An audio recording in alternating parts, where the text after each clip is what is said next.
Well, greetings, fellow Whovians. And, well, 2016 is almost up, and it's not been a good year. I mean, with the recent deaths of Carrie Fisher and Debbie Reynolds, it's been really rough. But, hey, we've had the Doctor Who Christmas special, The Return of Dr. Mysterio, which I did watch, and I thought it was actually pretty darn good. So, yes, and I'm definitely looking forward to Series 10. Looking forward to seeing Pearl Mackie as Belle Potts. And, yeah, so, with that out of the way, let's take a look at today's episode review, which is The Invasion. Ooh, here we go. The TARDIS evades a missile fired by a spaceship on the moon, landing the Doctor, Jimmy, and Zoe in late 20th century England. The visual stabilizer is damaged and renders the TARDIS invisible, so they try to find Professor Edward Travers, of the Abominable Snowman and the Web of Fear, to seek his assistance. They hitch a lift to London, and the lorry driver talks of International Electromatics, the world's largest electronics manufacturer. The Doctor discovers that Professor Travers has left for America with his daughter, leaving his London home in the care of Isabel Watkins and her scientist uncle, Professor Watkins, who has mysteriously disappeared while working for the same company, International Electromatics. The Doctor and Jamie go to IE's head office in London to investigate. When the electronic receptionist refuses them entry, they seek out a back entrance, but are arrested and taken before IE's managing director, the sinister Tobias Vaughan, who gives them a cock-and-bull story of Professor Watkins being at a delicate stage of his work and refusing to see anyone. The Doctor is immediately suspicious, noticing that the human Vaughan never blinks once during their meeting. The Doctor and Jamie are abducted by two strangers and are taken to a military transport aircraft housing a complete operations room, where they're reunited with Colonel Lefford Stewart from the Web of Fear, now promoted to Brigadier, who is in charge of a military task force known as UNIT. Yay, UNIT!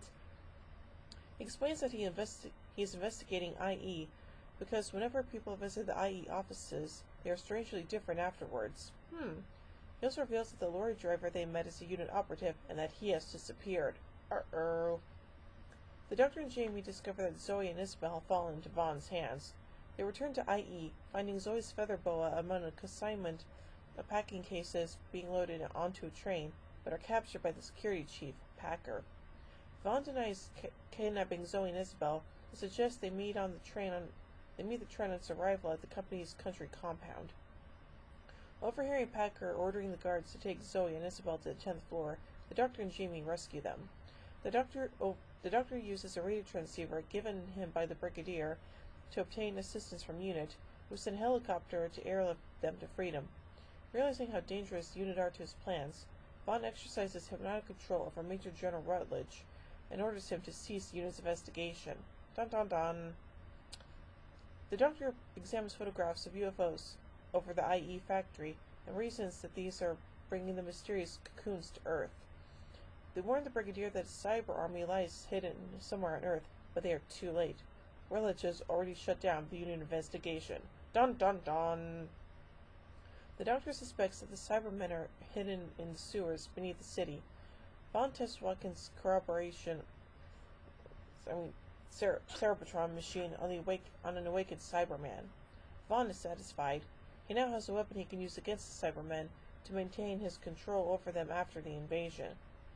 The Doctor is desperately working on a device to block the cyber control signal. Isabel, Zoe, and Jamie venture into the sewers to obtain proof of the Cybermen's presence on Earth, but stumble upon two Cybermen on guard. A unit squad attempting to reach them are killed. They become trapped between the two Cybermen and the insane one, until the latter, being irrational, attacks the other Cybermen. Fresh unit troops wipe out the surviving Cybermen with hand grenades, but Isabel's photo of the Cybermen in the sewers are worthless, as photographs look too much like fakes. Unit intend to employ a Russian missile to destroy the source of the signal, while the UK anti-missile missiles to destroy the incoming cyber fleet. Captain Turner is sent to Russia to organize this, while the Brigadier goes to the RAF's Tenlo Downs missile base. Vaughan meets his end when his former allies gun him down, but the homing signal is successfully shut off with the help of some unit soldiers. A Megatron bomb is destroyed with an anti-missile missile, while the Russian rocket destroys the cyber ship broadcasting the hypnotic control signal, which had been forced to come in close to Earth before launching the bomb, and it no longer had the signal of Vaughn's transmitter to aim it. So yeah, that's pretty much the whole entire story, huh? But anyway, let's get some continuity and production elements of the story.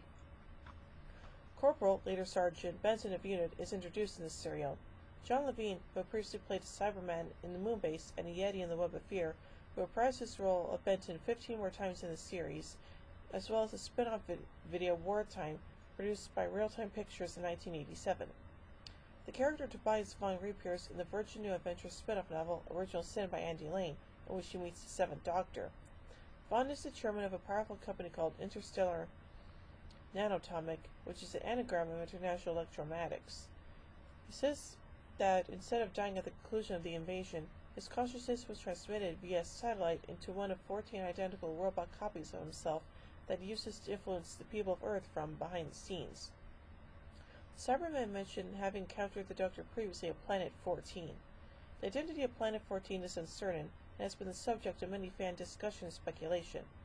In an essay in About Time and critical analysis of classic Doctor Who, Lawrence Miles would suggest that Planet 14 may be Telos, placing that planet as the 14th in the solar system, after Mercury, Venus, Earth, Mondas, Mars, the title of planet mentioned in Image of the Fendel, Jupiter, Saturn, Uranus, Neptune, Pluto, Cassius, mentioned in some makers as a planet beyond Pluto, and Xena, a name properly used for the dwarf planet Eris prior to its official naming. In the essay, Miles would confuse it with Sedna, another trans-Neptunian object discovered by the same team of astronomers. In the Grant Morrison scripted Doctor Who magazine comic strip story The World Shapers, it is revealed that the Doctor met the Cybermen on Planet 14.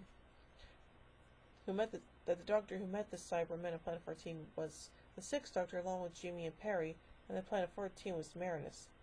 Jamie states that he was taught a trick by the Doctor to retain his memories against the mind wipe performed on him by the Time Lords in the War Games. That story, taking place prior to the 10th planet in cyber history, also stated that the Vord evolved into the Cybermen and that Marinus eventually became Mondas, the Cybermen homeworld. As with all Doctor Who tie-in media, the relationship of the comic strips to the ongoing story of the TV series is open to interpretation. Dialogue places the invasion about 4 years after the Web of Fear, which further dialogue places about 40 years after the abominable snowmen, which show further dialogue takes place in 1935. The invasion is set in the 1970s, and no earlier than spring 1969. Indeed, the story was intended to have a near-future setting. Nevertheless, dating has never been consistently applied. When episode was originally broadcast, the on-air BBC continuity announcer stated immediately before the episode began that it was set in the year 1975. In the real 1975, when the serial Periods of Mars was broadcast, the character Sarah Jane Smith had a line of dialogue in episode 2, where she told Lawrence Scarman that she came from 1980. The episodes were thus generally thought of as being set 5 or more years in the future. Originally, the invasion was going to be part of a 6-part story called Return the Cybermen. The character Professor Travers, who appeared in the 2 earlier Yeti stories, was to have appeared for a 3rd time. The decision was made to replace him with Professor Watkins, as using him would involve paying Mervyn Haseman and Henry Lincoln, who were against their characters using characters usage following Dominators, although Travers is still referenced by name several times. The sequence where Gregor describes the unit's attack on an IE car and then subsequently killed by a Cyberman was written into the script after time pressures prevented the production team from filming the car attack on location. Ian Marter, however, did reinstate the lost car attack scene in his novelization. Wendy Padbury does not appear in episode 3 as she was on holiday. Fraser Hines was not scheduled to break during the last episode, but did appear in a pre-recorded film insert at the conclusion. According to Fraser Hines, in an interview on the audio CD of the invasion, Sally Faulkner's skirt kept getting blown up around her neck whilst climbing up the rope ladder to the helicopter. To avoid the same thing happening to his kilt, he remembered reading somewhere that the Queen had lead weights sewn into the hem of her skirt to stop this from happening to her. It so happened that Fraser's dresser was a keen fisherman who sewed some lead weights into his kilt. This was one of the first Doctor Who serials in which scenes were recorded out of order. This was due to then improved videotape editing technology. Due to director Douglas Campbell's refusal to use regular composer Jelly Simpson, Don Harper was hired to do the music for the serial. It would be Harper's only work with Doctor Who. Kevin Stoney previously played Mavic Chen in The Daleks' Master Plan, and later played Hiram in Revenge of the Cybermen. Peter Halliday, who plays Packer, also supplied the voice of the Cyber Director in all 8 episodes of the serial, in addition to the Cybermen voices in the last 4 episodes. Additionally, Halliday went on to do several other roles, both voice and acting, in several later serials in the series. Edward Burnham also portrays Professor Kettlewell in the Tom Baker serial Robot. Clifford Earle previously played the station sergeant in the Daleks' Master Plan. Sheila Dunn previously played Blossom LaFarve in the Daleks' Master Plan, and later played Petra Williams in Inferno. Sally Faulkner later played Miss Tremaine in the autoplay Winter for the Adept. Ian Fairbairn later played Bromley in Inferno and Dr. Chester in The Seas of Doom, both stories directed by Camfield.